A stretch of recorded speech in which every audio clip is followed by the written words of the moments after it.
Some people move through the world with a kind of quiet control that doesn't make sense at first. They don't argue, they don't chase, they don't try to prove anything.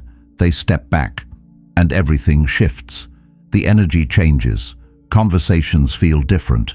People lean in, question, even chase. Not because something was added, but because something was removed, and that absence carries more weight than any reaction ever could. Most people don't realize how much of their life is spent reacting instead of choosing. Every message answered instantly, every misunderstanding corrected, every emotion expressed the moment it appears. It feels like connection, but more often it's a loss of control disguised as presence. You stay available, you stay responsive, and over time you stop noticing how much of yourself is being shaped by everything around you. Carl Jung said, "The privilege of a lifetime is being who you are." But that becomes difficult when your reactions are no longer yours, when every situation pulls something out of you automatically, when your attention is constantly directed outward instead of grounded within. And somewhere in that cycle, without realizing it, you begin to drift away from yourself. There's a moment most people miss, and it happens quietly. It doesn't arrive with noise or warning. It slips in through habit. You start reacting faster than you can notice yourself reacting. Someone says something, and your response is already forming. Someone pulls away, and you feel the urge to close the distance. Someone misunderstands you, and you rush to explain, to fix, to correct. It feels natural, automatic, but that's the problem. What feels natural is often just repetition. A pattern you've practiced so many times, it no longer feels like a choice. Over time, this becomes your default. You stop pausing, you stop questioning, you move from one reaction to another, as if your role is to maintain balance in every situation. You reply quickly, you smooth things over, you adjust yourself constantly, and without realizing it, you begin to measure your worth by how available you are. It feels like responsibility. It feels like maturity, but underneath it, something else is happening. Because if your value truly came from always being available, it wouldn't leave you feeling drained. It wouldn't create that quiet exhaustion at the end of the day. It wouldn't feel like you're living slightly behind yourself, always reacting instead of choosing. That feeling is not random. It's a signal, not that you're doing too little, but that you're giving too much without awareness. And when you stay with that long enough, a pattern begins to reveal itself. The more available you are, the less your presence is actually felt. Not because people don't care, but because constant access removes contrast. What is always there becomes expected, and what is expected rarely holds value. You become predictable, easy to reach, easy to read, easy to rely on. And while that might sound like a strength, it quietly changes how people engage with you. They stop noticing your presence because it's always there. They stop valuing your attention because it's always given. This isn't something people consciously decide. It's something that forms over time. You respond quickly, so they expect quick responses. You explain yourself, so they question more. You stay available, so they stop considering whether they should reach out. And slowly, without any clear moment of change, your presence shifts from something chosen to something assumed. That's where Stoic thinking cuts through the illusion. Marcus Aurelius wrote that you always have the option of not engaging, but most people don't exercise that option, not because they can't, but because they've forgotten it exists. Part of the reason is discomfort. Silence feels wrong at first. Not responding feels like losing control. There's tension in not explaining yourself, in not correcting what's been misunderstood, in not stepping in when something feels unresolved. That tension is real, but it's also revealing. It shows how much your sense of stability depends on how others see you. When you feel the need to fix every perception, to manage every interaction, to respond to every signal, it means your center has slowly shifted outward. You're no longer grounded in your own awareness. You're anchored in how others react to you. And once you start seeing that clearly, something shifts. You begin to notice how people learn to interact with you based on how you respond. If pressure gets a reaction, it will be used again. If doubt gets an explanation, it will return. If distance makes you move closer, it will repeat. Not because people are calculating, but because it works. Patterns form where consistency exists. And if your reactions are predictable, the dynamic becomes predictable too. But the moment you interrupt that pattern, even slightly, everything changes. You pause instead of responding immediately. You stay silent instead of explaining. You step back instead of moving closer. And in that pause, something new appears. Space. The space between what happens and how you respond. And in that space, you finally have a choice. Not a forced reaction, not a habitual response, a real decision. And that's where control begins, not over others but over yourself. At first, that change feels uncomfortable. Things feel slightly off. People notice, some question it, some resist it. And you might question yourself too. It can feel like you're becoming distant, like you're doing something wrong. But look closer. You're not withdrawing from people, you're withdrawing from patterns. You're no longer giving your attention automatically. You're no longer responding without thinking.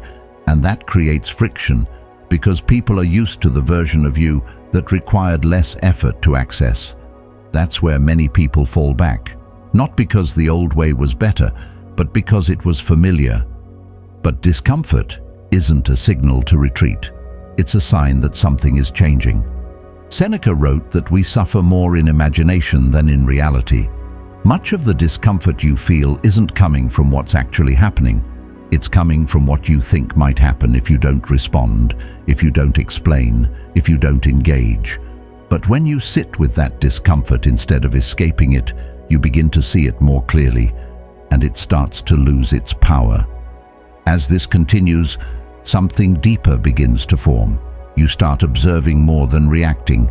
You notice who respects your silence and who tries to break it. You see who only reaches out when they need something, and who remains present without expectation. These patterns were always there. You just couldn't see them clearly before because you were too involved in maintaining them. And from that awareness, a different kind of strength begins to emerge. Not loud, not forceful, but steady. You don't feel the need to respond to everything anymore. You don't feel pulled in every direction. Your presence becomes more intentional, more grounded. Carl Jung spoke about making the unconscious conscious, because until you do, it will direct your life. And this is exactly what begins to happen. You start to see your patterns instead of living inside them, and once you see them, they lose their automatic hold over you. Eventually, the silence changes. It no longer feels empty, it becomes clear. You stop feeling the need to fill every gap, to respond to every signal, to stay involved in every situation. And something unexpected happens. You begin to feel lighter, not because the world has changed, but because your relationship to it has. You're no longer reacting to everything. You're choosing where your energy goes.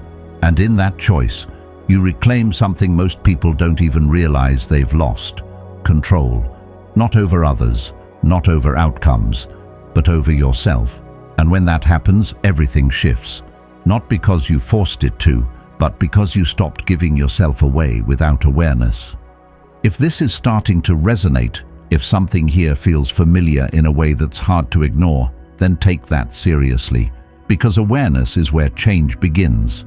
And if you want to keep building that awareness, to keep refining how you think, how you respond, how you move through the world, then subscribing isn't just clicking a button. Subscribing is a quiet decision to understand yourself more clearly, one step at a time. At first, this can feel confusing. You give more, yet it feels like you're receiving less. You respond quickly, yet your responses seem to carry less weight. You show up consistently, yet your presence doesn't create the same impact it once did. It's not that people don't care, it's that they've adapted. Human nature adjusts quickly to what is reliable, and when you are always available, You become part of that reliability. Something stable, something assumed. And while stability is often seen as a strength, when it lacks boundaries, it turns into something else entirely, something that no longer stands out. This is where the subtle shift in perception begins. You become the person who is always there, always understanding, always willing to engage, and while that may sound like a positive identity, it carries an invisible cost. Because when people know you will always respond, they stop considering whether they should reach out. When they know you will always explain, they stop trying to understand on their own. And when they know you will always be present, they stop recognizing your presence as something valuable, not out of disrespect, but out of familiarity. Familiarity, when unchecked, dulls appreciation. It turns something meaningful into something routine, and routines, by their nature, don't demand attention. They don't create pause, they don't invite reflection, they simply exist. That's why the more you give without pause, the more it becomes woven into the expectations of others. You're no longer offering something, you're fulfilling something, a role, a pattern, a function within the dynamic. And this happens quietly. There's no moment where someone decides to take advantage of you, no clear shift where things suddenly change. It builds gradually, shaped by repetition. You respond quickly once, then again, then again. You explain yourself when misunderstood, then do it again the next time. You stay available even when it drains you, reinforcing the idea that this is simply who you are. Over time, that pattern becomes the default, not just for others, but for you as well. That's the part most people miss. It's not just about how others see you. It's about how you begin to see yourself. You start to believe that this constant availability is necessary, that if you stop, something will break, that if you don't respond, you might lose connection, that if you don't explain, you might be misunderstood in a way you can't recover from. And so you continue, not because it feels right, but because stopping feels uncertain. But uncertainty isn't always a problem. Sometimes it's a signal, a sign that you're stepping outside of what has become automatic. Because when everything you offer is constantly accessible, it loses its sense of intention. It's no longer something you choose, it's something you provide by default.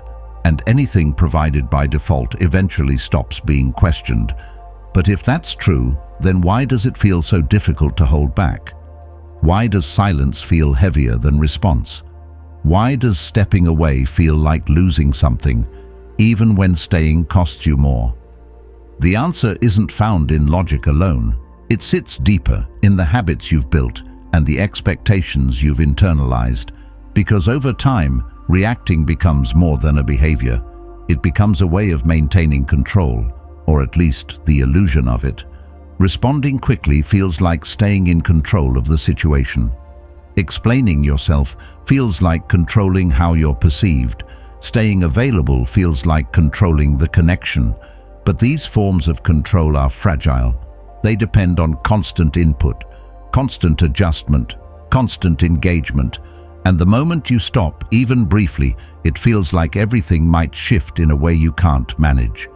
Yet that shift is exactly where something new begins, because when you stop filling every space with reaction, you create room for something else. Observation, clarity, distance. Not the kind of distance that disconnects you, but the kind that allows you to see what's actually happening without being pulled into it immediately. And from that place, patterns become clearer. You start to notice how often your responses were unnecessary, how many situations resolved themselves without your involvement when you gave them time, how often your silence carried more weight than your words ever did. It doesn't happen all at once. It builds slowly through small moments where you choose not to react the way you always have. That's where the dynamic begins to change. Not because you've forced anything, but because you've stepped out of the pattern that sustained it. And once that happens, even subtly, the way others interact with you starts to adjust. Not immediately, not dramatically, but gradually. Because when you stop being constantly available, Your presence is no longer assumed. It becomes something that has to be noticed again. Part of the answer begins in a place most people try to avoid: discomfort. Not the loud, obvious kind, but the quiet tension that shows up when you choose not to react the way you usually do. Silence feels heavier than it should. Not responding feels unnatural, almost like you're doing something wrong. There's a pull to explain yourself, to correct what was misunderstood, to step back into the interaction, just to restore a sense of normalcy. And that pull can feel strong, almost urgent, as if something important is at risk the longer you resist it. But that feeling isn't random. It's not just about the situation in front of you. It's a reflection of something deeper that has been built over time. Because when you're used to being responsive, used to being available, used to managing how others perceive you, stepping out of that pattern creates friction. Not because silence is wrong, but because it's unfamiliar. And anything unfamiliar tends to feel uncomfortable, even when it's necessary. There's a subtle kind of tension in letting a moment pass without interference, in not clarifying something that could easily be clarified, in not defending yourself when you feel slightly misrepresented. It feels like you're leaving something unresolved, like you're giving up control over how the situation unfolds. And in a way, you are, but not in the way it seems. You're not losing control of the situation. You're stepping out of the illusion that you were controlling it in the first place. Because control, when it depends on constant reaction, is fragile. It requires continuous effort, continuous adjustment, continuous involvement. And the moment you stop feeding it, it feels like it might collapse. That's why silence feels so uncomfortable at first. It removes the illusion of control and replaces it with something more honest: uncertainty. And most people are not comfortable sitting in uncertainty without immediately trying to resolve it. This is where the deeper realization begins to form. The discomfort isn't just about silence, it's about what silence exposes. It reveals how dependent you've become on being seen a certain way, on being understood immediately, on being perceived as consistent, reliable, agreeable. And while those qualities are not inherently negative, the need to maintain them at all times becomes limiting. It turns something flexible into something rigid. Epictetus understood this tension well. He said, "If you want to improve, be content to be thought foolish and stupid." There's a kind of freedom hidden in that idea, but it doesn't feel like freedom at first. It feels like exposure, like letting go of the need to immediately correct how you're perceived, like allowing others to sit with their interpretation of you without stepping in to adjust it. And that can feel uncomfortable, especially if you've spent years refining how you present yourself. But the more you sit with that discomfort, the more something begins to shift. You start to realize that not every misunderstanding needs to be corrected. Not every perception needs to be managed. Not every moment requires your input. And as that realization settles in, the urge to react begins to loosen. Not completely, not all at once, but enough for you to notice that you have more space than you thought. That space is where choice begins to return. Because when you're no longer reacting automatically, you're no longer being pulled in every direction by external triggers. You're able to observe the situation, feel the impulse to respond, and still decide whether that response is necessary. And sometimes it isn't. Sometimes the most effective action is no action at all. This doesn't mean becoming indifferent or disconnected. It means becoming selective. It means recognizing that your energy, your attention, and your presence are not unlimited resources. They carry weight, and where you direct them matters. But if you're constantly reacting, constantly engaging, constantly explaining, you don't give yourself the opportunity to decide where that energy should go. At first, this selectivity can feel uncomfortable. It can feel like you're holding back, like you're not doing enough. But over time, it begins to feel different. It starts to feel intentional, grounded, steady. You're no longer responding because you feel you have to. You're responding because you've chosen to. And that shift, subtle as it may seem, changes the way you move through every interaction. Because when you're no longer driven by the need to manage how others see you, you start to see yourself more clearly. You begin to understand your own patterns, your own impulses, your own tendencies to over-engage. And from that understanding, you gain something that can't be forced or faked. Control that doesn't rely on constant action. And once you experience that, even briefly, the discomfort that once pushed you to react begins to lose its grip. It doesn't disappear completely, but it becomes something you can sit with, observe, and move through without immediately trying to resolve it. And in that ability, something important takes shape. You're no longer reacting to maintain your place in the world. You're choosing how you show up in it. This isn't about blaming others. It's about seeing the dynamic clearly, because once something works consistently, it becomes predictable, and predictability shapes behavior. People adjust to what they can rely on, and if your reactions are always the same, they don't need to think about how to approach you. They already know. They already expect it. Over time, the interaction stops being conscious and becomes automatic on both sides. You respond without thinking, and they engage without questioning. That's where awareness becomes important. Not to criticize yourself, but to recognize the pattern for what it is. You're not just responding to situations, you're shaping them. Every reaction reinforces something. Every immediate response confirms a dynamic. And when those reactions are consistent, they create a kind of silent agreement about how things will continue. Not spoken, not deliberate, but understood through repetition.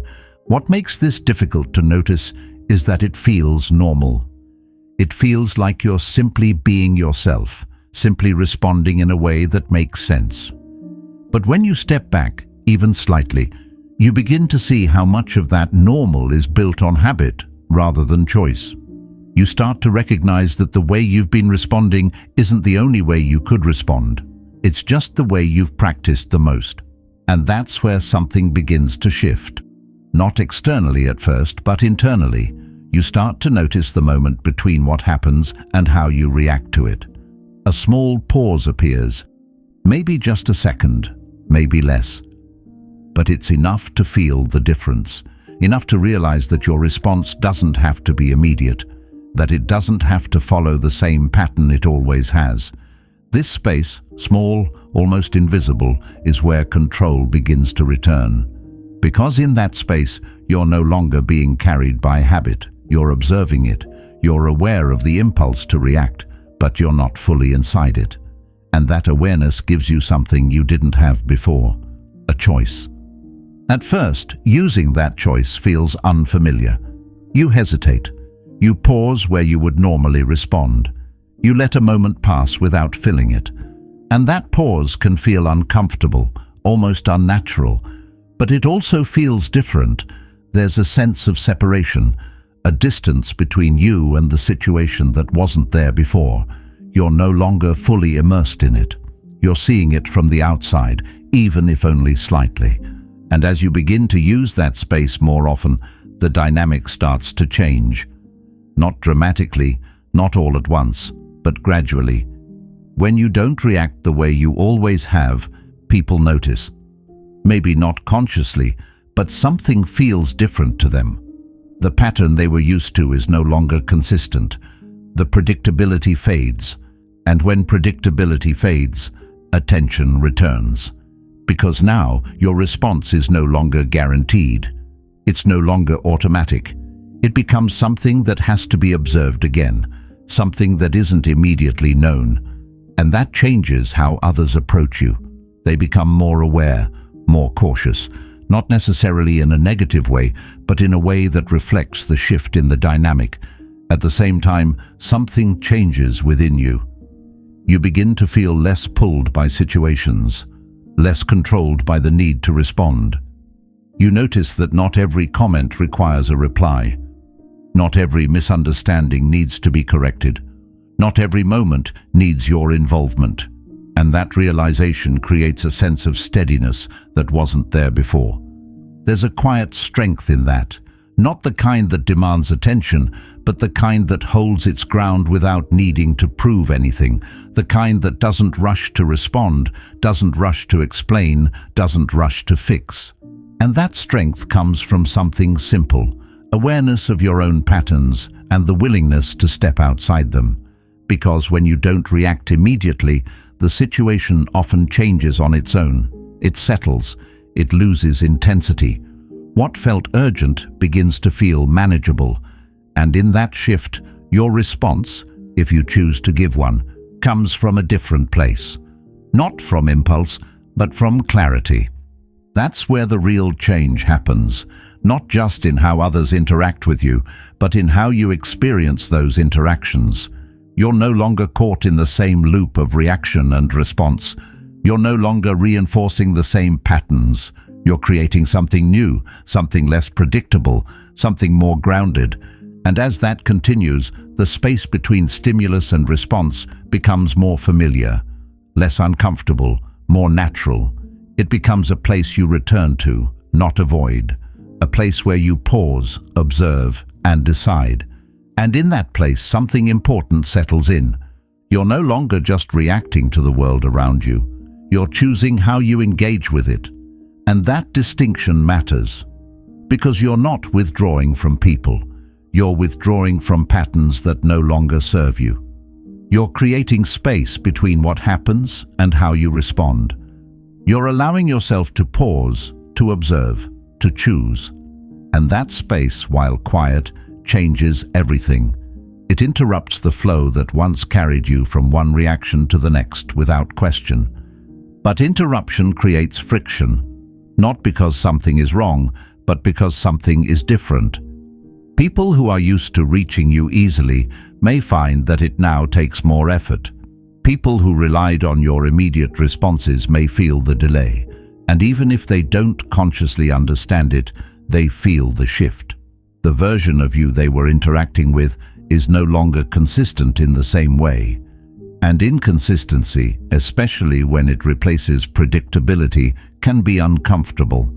That discomfort doesn't just belong to others. You feel it too, in the quiet moments where you choose not to engage, in the pauses where you allow things to unfold without stepping in the space where you resist the urge to return to what feels familiar. It's a different kind of experience, one that doesn't offer immediate reassurance. And because of that, it's easy to misinterpret it as something negative. This is where many people turn back, not because they've thought it through and decided it's wrong, but because the discomfort feels easier to escape than to understand. They return to responding quickly, to explaining themselves, to filling every silence, and for a moment, things feel normal again. The friction disappears, the dynamic returns to what it was, but so does the underlying pattern, the same exhaustion, the same lack of control, the same quiet sense that something isn't quite right. The Stoics approached discomfort differently. They didn't see it as something to avoid, but as something to examine, a signal not of danger, but of change. Marcus Aurelius wrote, "If it is not right, do not do it. If it is not true, do not say it." There's a kind of simplicity in that idea, but it requires discipline to live by it. Because it means choosing what is right over what is comfortable. It means allowing yourself to feel the tension of change without immediately trying to resolve it. And when you begin to do that, something shifts internally. The discomfort doesn't disappear, but it becomes easier to sit with. It becomes something you can observe rather than something that controls you. You start to recognize that the urge to return to old habits isn't a sign that those habits were right. It's a sign that they were familiar. Familiarity has a strong pull. It creates a sense of safety, even when the pattern itself isn't beneficial. But when you step outside of it, even briefly, you begin to see it more clearly. You notice how automatic your responses used to be, how little space there was between stimulus and reaction, and how much of your behavior was shaped by expectation rather than intention. As that awareness grows, the friction begins to feel different, less like resistance and more like adjustment. You're not fighting against something, you're realigning. You're allowing your responses to come from a place of choice rather than habit. And while that process isn't always smooth, it's steady. It moves in a direction that feels more grounded, even if it takes time to fully settle into it. At the same time, your interactions begin to change in subtle ways. People who are used to immediate access may start to approach you differently. Some may respect the shift without fully understanding it. Others may push against it, testing whether the old pattern will return. But because you're no longer responding in the same way, the dynamic doesn't reset as easily. It evolves. And in that evolution, something important becomes clear. Your presence carries more weight when it's not constant. Your words matter more when they're not immediate. Your attention feels different when it's given intentionally rather than automatically. It's no longer just there, it's chosen. That choice is what creates the change. Not withdrawal for the sake of distance, but selectivity for the sake of clarity. You're no longer everywhere all the time, for everyone. You're present where it matters, when it matters, and in a way that reflects your own awareness rather than external demand. A sense that you are no longer moving through interactions on autopilot, that you are no longer defined by how quickly you respond or how consistently you are available, that you are, in a quiet and deliberate way, choosing how you show up. And once that choice becomes clear, even in small moments, it changes the way everything else unfolds. As this way of moving through the world becomes more consistent, something deeper begins to take shape beneath the surface. It's not dramatic, it doesn't announce itself, but it changes how you experience everything. You start observing more than reacting. Moments that once pulled you in immediately now pass through a layer of awareness first. You notice things you didn't notice before. Patterns that used to feel normal begin to stand out, not because the world has changed, but because your position within it has shifted slightly. That shift creates distance, but not the kind that disconnects you. It's a distance that allows you to see clearly. You begin to notice who reaches out only when they need something, not in a judgmental way, but in a factual one. The timing becomes obvious, the pattern repeats, and because you're no longer responding automatically, you have the space to see it without immediately stepping into it. That alone changes the interaction. It gives you a choice where there used to be none. At the same time, you begin to notice something else. There are people who respect your silence. They don't push. They don't demand immediate responses. They allow space without trying to fill it. And then there are those who react to that same silence with discomfort. They try to break it. They push for explanations. They look for ways to pull you back into the pattern you've stepped out of. Not necessarily out of bad intention, but because your change disrupts what they were used to. This contrast becomes clearer the more you observe. You start to see how different people respond to the same shift in you.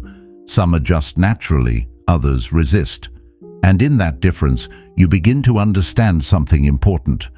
Your previous way of being wasn't just affecting you, it was shaping how others interacted with you. And now that you've stepped out of that pattern, the dynamic reveals itself more honestly. There's a kind of clarity that comes with this.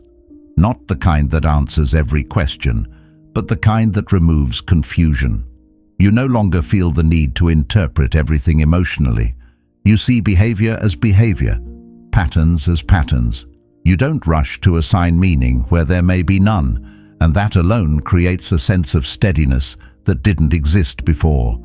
This steadiness is different from what most people think of as strength. It's not loud. It doesn't need to prove anything. It doesn't rely on constant action or reaction. It's quiet, consistent. It holds its position without needing validation. And because of that, it carries weight in a way that is difficult to explain, but easy to feel. You begin to notice it in how you respond, or don't respond. There's less urgency, less need to correct, to engage, to manage. You're not pulled into every situation the same way, and when you do choose to engage, it comes from a place that feels more grounded, more deliberate, not driven by impulse, but but by awareness. This is where a different kind of presence begins to emerge, one that doesn't depend on constant expression to be felt. You don't need to speak as much for your words to matter. You don't need to be involved in everything to be recognized. There's a sense of control that comes not from doing more, but from doing less with intention. And that shift changes how others perceive you, even if they can't explain it. Your silence is no longer empty. It carries meaning. Your absence is no longer unnoticed. It creates space that others become aware of, not because you're trying to create an effect, but because you're no longer filling every moment automatically. That stability doesn't depend on how others respond to you. It doesn't fluctuate with external reactions. It comes from knowing that your actions are chosen, not automatic. And that creates a kind of confidence that is quieter but stronger than anything built on constant validation. Seneca expressed this idea with clarity. It is not the man who has too little, but the man who craves more that is poor. When your sense of value depends on constant interaction, constant response, constant acknowledgement, it creates a kind of dependence. But when you begin to step back from that, when you stop needing every response, every interaction, every form of engagement, something shifts. You begin to feel less pulled by what others do or don't do. Their actions still matter, but they don't control your state in the same way.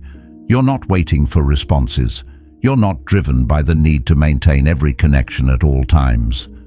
You're present when you choose to be, and absent when you need to be, and both feel intentional. This doesn't mean you become distant or detached in a negative way. It means you become selective. You recognize that your energy has limits and that where you place it matters. You begin to invest it where it aligns with your values rather than where it's simply expected. And as that becomes more natural, the strength you've developed becomes more stable. It's no longer something you're trying to maintain. It's something that exists on its own. It doesn't require constant effort. It doesn't depend on external confirmation. It simply is. That's the point where the shift becomes fully internal, where you're no longer reacting to maintain balance, but choosing how to engage based on clarity. And in that clarity, something settles. A sense that you are no longer being shaped by every situation, but moving through them with a steady center. And from that center, everything else begins to look different. Eventually, the silence that once felt heavy begins to change its meaning. What used to feel like something missing starts to feel like something gained. The urge to fill every gap fades, not because you're forcing it to, but because you no longer feel the same pressure. Moments that once demanded a response now pass without urgency. You notice them, but you don't feel pulled into them. And in that shift, something becomes clear. You were never required to respond to everything. You only believed you were. That belief loses its hold gradually. It doesn't disappear all at once. At first, you still feel the impulse to engage, to explain, to step in. But it becomes easier to let that impulse pass without acting on it. You begin to see that not every silence needs to be filled. Not every situation needs your involvement. Not every interaction needs to be maintained. And with that realization, something inside you begins to settle. There's a kind of lightness that comes with this. Not the kind that comes from avoiding responsibility, but the kind that comes from releasing what was never yours to carry. You're no longer managing every perception, no longer maintaining every connection, no longer responding to every signal as if it requires your attention. That constant pressure begins to lift, and in its place, there's space. That space changes how you move through the world. You're not rushing from one interaction to another. You're not trying to keep everything in balance at all times. You're simply present where you are without feeling the need to extend yourself beyond what is necessary. And that presence feels different. It's quieter, but more grounded, less reactive, but more aware. At the same time, your relationship with energy becomes clearer. You begin to notice where it goes, how it's used, and how it feels when it's spent intentionally versus automatically. There's a difference between engaging because you choose to and engaging because you feel you have to. One leaves you steady, the other leaves you drained. And once you've experienced that difference, it becomes difficult to ignore. That direction creates a sense of control, but not the kind that tries to dominate situations or people. It's a quieter form of control, one that exists internally. You're not trying to shape everything around you. You're simply deciding how you engage with it. And that decision is enough. It shifts your experience without requiring anything external to change. That's where the real change happens, not in what others do, but in how you relate to it. Situations that once pulled you in no longer have the same effect. Comments that once stayed in your mind lose their weight more quickly. Interactions that once felt urgent now feel optional. And in that shift, your experience becomes more stable. You're no longer being moved in every direction by external forces. You're choosing where to stand, where to move, where to engage. And that choice brings a kind of consistency that isn't dependent on anything outside of you. It doesn't fluctuate with circumstances. It doesn't require constant adjustment. It simply holds. This doesn't mean life becomes completely calm or predictable. There are still moments of tension, still situations that require attention. But your relationship to those moments is different. You're not reacting immediately. You're observing first. You're allowing space before deciding how to respond. And that space changes everything. Because in that space, you're no longer giving yourself away automatically. You're no longer responding out of habit. You're choosing. And that choice, repeated over time, becomes a new pattern, one that is based on awareness rather than impulse. As this becomes more natural, the earlier discomfort feels distant, not because it was unnecessary, but because it was part of the transition. It marked the point where you began stepping out of old patterns and into something more deliberate. And now, that deliberate way of moving feels stable, familiar in a different way. You no longer feel the need to prove your presence. It's understood without constant expression. You no longer feel the need to maintain every connection. The ones that matter remain without effort, and the ones that don't begin to fade without resistance. There's a clarity in that, even if it's quiet. And with that clarity comes a different kind of confidence, not based on how others respond to you, but on how you respond to yourself, on your ability to pause, to observe, to choose. That ability becomes something you rely on, something that stays with you regardless of what's happening around you. That's the point where everything begins to feel different. Not because the world has changed, but because your relationship to it has. You're no longer pulled in every direction. You're not reacting to everything that happens.